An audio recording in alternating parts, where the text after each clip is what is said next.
Press वार्ता जो आम आदमी पार्टी ऑफिस में हम कर रहे हैं विशेष मुद्दे पे, क्या आपने देखा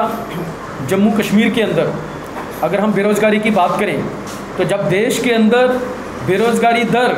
7.6% है तो जम्मू कश्मीर के अंदर 25% है। जम्मू कश्मीर के अंदर सबसे बड़ी चौंकाने वाली बात यह है कि जहाँ पे एडवर्टाइजमेंट की जाती है और उनको कैंसिल किया जाता है। और पिछले दिनों तो सारी हदें पार हो गई जब Jammu Kashmir sub inspector police की जो भर्ती थी उसमें जम्मू कश्मीर की एडमिनिस्ट्रेशन, मैं कहूँ तो Jammu Kashmir service selection board पूरे के पूरे तरीके से इन्वॉल्व रहा। वो कौन लोग रहे जो भारतीय जनता पार्टी के लोग बताएं। और हद तो तब हो गई जब सीबीआई ने इन्वेस्टिगेशन करी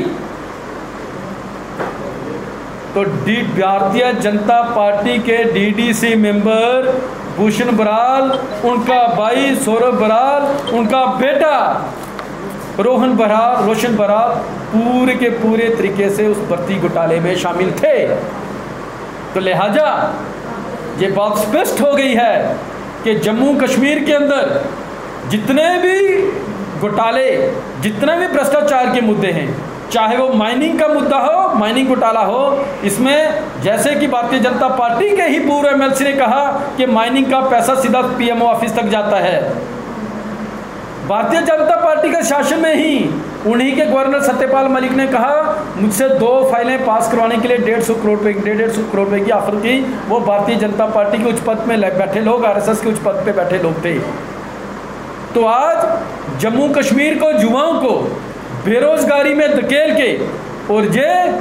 उसमें मोटी कमाइयाँ कर रहे हैं, चाहे वो पेपर बेच के हों, चाहे भर्तियों के अंदर करप्शन हो, ये मोटी कमाई कर रहे हैं भारतीय जनता पार्टी के लोग। तो लिहाजा आम आदमी पार्टी ये समझती है कि जम्मू कश्मीर के युवाओं का भविष्य जिस तरीके से भारतीय जनता पार्टी ने अधर में डाला है, जम्मू कश्मीर का युवा आने वाले दिनों में इनको माफ़ नहीं करेगा। चाहे वो डेली वेजर वर्कर्स हों, नीड बेस्ड वर्कर्स हों, हेल्थ वर्कर्स हों, आशा वर्कर्स हों या पुलिस में एसपीओस हों, आज भारतीय जनता पार्टी उनके भविष्य के साथ खिलवाड़ कर रही है। तो लिहाजा आम आदमी पार्टी ये समझती है कि इस भ्रष्टाचार सरकार, जो भ्रष्टाचार में लिप्त पूरी की पूरी सरकार है और जो बेरोजगार को बढ़ाने वाली सरकार है और युवा विरोधी